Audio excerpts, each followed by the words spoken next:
সালাম আলাইকুম গাইস, আমি সৌদি আরব থেকে বারামানত বাবল। যে দেখেন, শাহজাহান ভাই কাজ করে, বাড়ি হইলো নোয়াখালী। দেখেন মরুভূমি, কোনো কিছু নাই। মানুষ প্রবাসে যে কত কষ্ট করে এই সৌদি আরবে, এই প্রবাসেতে। এই যে দেখতেছেন সাইকেলটা, ঠিক আছে, ওই সাইকেলটা দিয়া দোকানপাটে যাইতে হয় অনেক দূরে। আশেপাশে কোনো বাড়ি ঘর দর নাই। মানুষ এই প্রবাসেতে কত কষ্ট করে, কষ্টের কোনো শেষ নাই। একটা টয়লেট নাই, কোনো কারেন্ট নাই। ওই যে পানির ট্যাঙ্কিটা দেখতেছেন, ওইটাতে গাড়ি দিয়ে পানি দিয়ে যায়। কোনো একটা টয়লেট নাই, কোনো কিছু নাই, চলার মতো এত কষ্ট, মানে বলার বাহিরে। এই বিদেশ কত যে কষ্ট মানুষ করতেছে, মরুভূমিতে মাথা কাজ করে। এই সৌদি আরবে যে দেখেন, কোনো কারেন্ট নাই, কোনো কিছু নাই, কোনো একটা ফ্যান নাই, যে কোনো এসি নাই মানুষে থাকার জন্য। এত রৌদ্র কি এবং এত কিছু তাপমাত্রা, ঠিক আছে, এই মরুভূমির মাঝে এভাবে এই ঘরটার মাঝে থাকতে হয়। এই তাবুকের মতো একটা ঘর, এই ঘরটার মাঝে থাকতে হয়। এটাই হচ্ছে সৌদি আরব। যাই হোক, আসলাম। বিরিয়ানির দাওয়াত দিল শাহজাহান ভাই, এই জন্য আসলাম। বিরিয়ানি পাকায় শাহজাহান ভাই মজার করিয়া, অনেক মজা করিয়া বিরিয়ানি পাকায়, এই জন্য আসলাম দাওয়াত খাইতে। শাহজাহান ভাই এনে দাওয়াত করলো, আসলাম। কিন্তু মানুষ যে কিরকম বিদেশ করে সৌদি আরবে, এই মরুভূমিতে যে না আসছে, সে কখনোই বুঝবে না। আসলাম, শাহজাহান ভাই দাওয়াত দিছে এই জন্য, কারণ বড় ভাই দাওয়াত দিছে, আসলাম। বন্ধু মানুষ এক হিসাবে বড় ভাই কারণ দাওয়াত দিছে, আসলাম বিরিয়ানি খাইতে। কারণ অনেক মজা করে বিরিয়ানি ফাঁকায় শাহজাহান ভাই, এই জন্য আসলাম বিরিয়ানি খাইতে। কারণ মাঝে মাঝে আসি, কারণ আর বিরিয়ানি এত মজা লাগে, মানে বলার বাহিরে। এই জন্য আসি, বিরিয়ানি পাকায় সেরকম করে দাওয়াত দিল, এই জন্য আসলাম। তাই ঘুরিয়ে ঘুরে দেখতে আসলাম। কারণ মরুভূমির মধ্যে মানুষ কতটুক কষ্টে থাকে। এই যে দেখেন, সন্ধ্যা হয়ে গেছে, ঠিক আছে, কোনো লাইট নাই, কোনো কিছু নাই।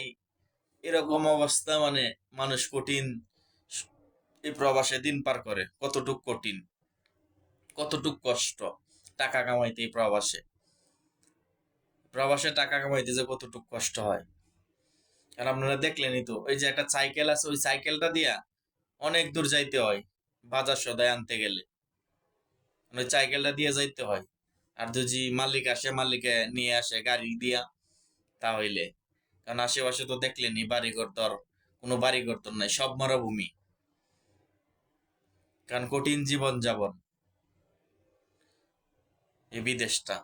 যারা আমরা বিদেশ করি, যারা এমনি দোকানপাটে কাজ করি, একটু সুবিধা আছে। আর যারা মরুভূমিতে মনে করেন যে উট মোট ফালে, ছাগল টাগল ফালে, ঠিক আছে, দুম্বা ফালে, এরকম গানাম বেড়া, এরকম যারা কাজ করে মাঝরাতে, মানে এইরকম এত কষ্ট, কিচ্ছু করার নাই। এই বিদেশটা টাকার জন্য আসছে, এই জন্য। আপনি আর আমি পারবো না। ওনার যে ধৈর্যটা আছে, একা একা অসম্ভব।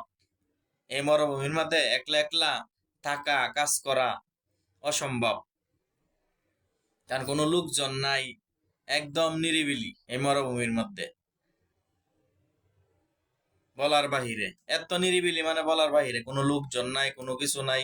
একটা কিছু আনতে গেলে, যখন আপনি চাইলেন, আপনি এই জিনিসটা নাই, কিন্তু আপনি চাইলেই নিয়ে আসতে পারবেন না, অনেক দূর যাইতে হবে।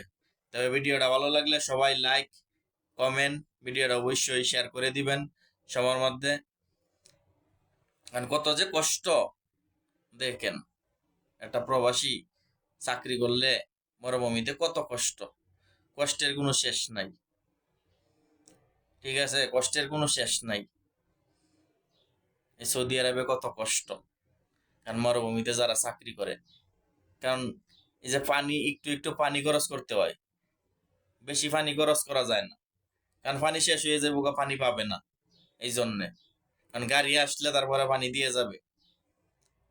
কারণ মরুভূমিতে যখন যেটা চাই আমরা চাইলেই তো পাইবো না। এই সাইকেলটা দিয়ে অনেক দূর যাইতে হয়। কারণ আশেপাশে কোনো বাড়ি ঘর নাই। যারা মরুভূমিতে কাজ করে সৌদি আরবে, প্রচুর কষ্ট।